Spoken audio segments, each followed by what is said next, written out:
Salutations, my friends. This is just a quick update video for all of you to announce some pretty important information if you are following Path of Exile 2 as heavily as I am, or if you're just interested in PoE 2 news in general. The first bit of information, the most important information that I have to share with you, is that it seems like all of the Ascendancy nodes are being leaked right now as we speak by this YouTube channel, Fusion Gaming. I don't want to go too much into the leaks myself because I want to keep this video mostly spoiler-free, but to keep it pretty bare bones spoiler-free territory, I did want to just share that with you, that these two videos right here are going to be the bulk of this video's explanation, but that you can see every Ascendancy leaked on this guy's channel. He's releasing the videos as we speak, so good news for you. I have all that information for you. It's on this guy's channel because he actually has that information for you. Go hit his channel up, Fusion Gaming.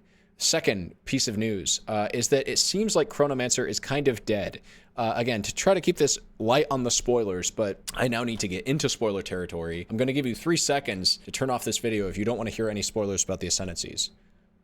2, 1. Okay, and so now to get into spoilers for the Ascendancies, the Sorceress's Chronomancer sub-ascendancy, the Ascendancy option, one of the two that we're going to get with the early access, seems like all of its nodes are just like complete trash, at least for any kind of minion-oriented playstyle. You have, in addition to what we saw, which is like Time Freeze, which was the stun, you also had the Encore for resetting your cooldowns, and then you had the third ability, Chrono Shift, the ability to rewind time and your health and mana.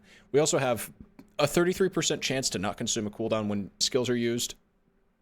Every 12 seconds, gain 50% more cast speed for 4 seconds. That seems admittedly pretty nice for like spamming out spells or summoning abilities, I guess. But summons are mostly automated these days in PoE 2. And then you have like defensive nodes, like recoup effects occurring every 4 seconds instead of, I guess, every 6. I don't actually know what recoup is set to in PoE 2 because in PoE 1, recoup normally does occur over 4 seconds. And then 30, admittedly, this last one looks pretty juicy. 30% of damage taken recouped as life.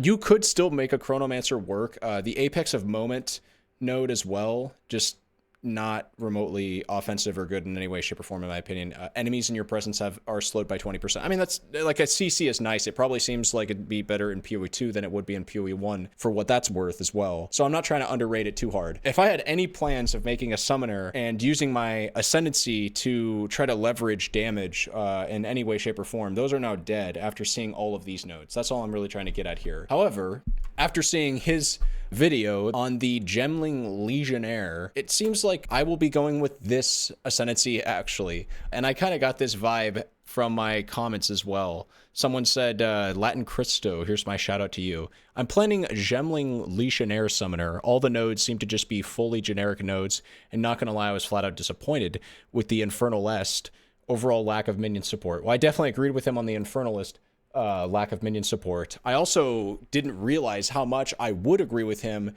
upon checking out the full-fledged effectiveness of the Gemling Legionnaire. So yeah, you've just got a +1 to level of all skills node right there. That looks incredibly powerful on a summoner if they scale the same way they do in PoE 1. Plus 10% to the quality of all skills. That's insanely powerful as well. Plus 3 skill slots. We'll see if that's something I need to play around with as a summoner. I know that in PoE 1, summoners do use a lot more skill gems than the more generic classes, than basically any kind of self-cast does in PoE 1. Enhanced effectiveness. This is inherent bonuses from int, strength, and dex are doubled. There could be something interesting with that, with especially unique items that we have not seen revealed yet in PoE 1. So I'm not even discounting that as a potential summoner node. But then we get into some of the like more, okay, maybe I won't be playing around with these nodes. But even if I don't touch any of the nodes I'm about to cover, what we've already discussed in power, both in terms of offensive and defensive prowess, look insanely better than anything we saw at a Chronomancer, right? +1 to all skills, that's going to make my army stronger from a damage perspective, probably by anywhere from 10 to 15% if the numbers scale similar to PoE 1. So that's already a very powerful damage node, but also it makes them tankier. Tanky army is survivable army. They take aggro. It makes me tankier is what I'm trying to say. So this node is powerful for damage and defense. This node, for the same reason, for mostly similar reason. Quality on gems can equate to damage, usually does equate to damage or defenses, or just like transform. It definitely transforms the gem in a way that's like to your benefit, generally speaking.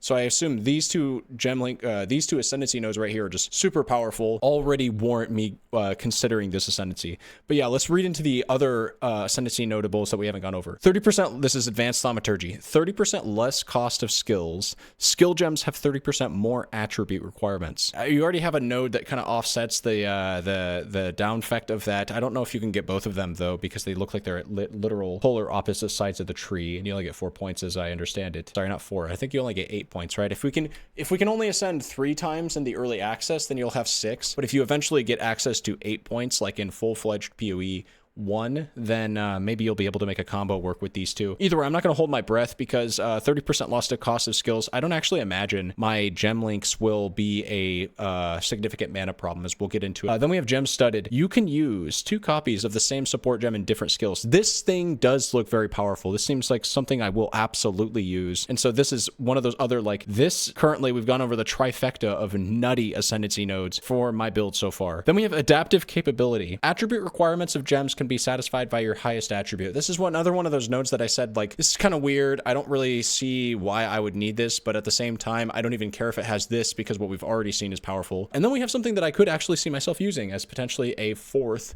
ascendancy option. So we have, if we have 1, 2, 3 choices right here, let this be something I can already easily see as a 4th pick, which is Thaumaturgical Infusion. You get +1 to max cold res for every 3 socketed gems that are cold, or blue, rather. So +1 max cold res for every 4, rather, it's actually 4, per 4 blue support gems.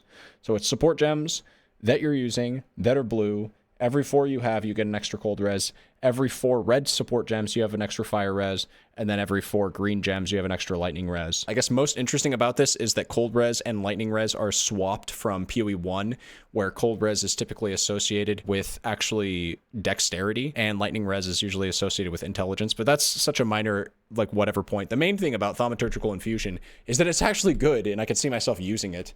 So we have 4 ascendancy notables that are great. I could see myself leaning on Gemling Legionnaire now that I know that Chronomancer is basically dead. In fact, again, I'm just going to call it. I'm going to be doing a Gemling Legionnaire summoner come PoE 2 launch. And so, yeah, look out for that. This is my reveal of this guy's reveal of the ascendancies. Next video is going to be the gem links.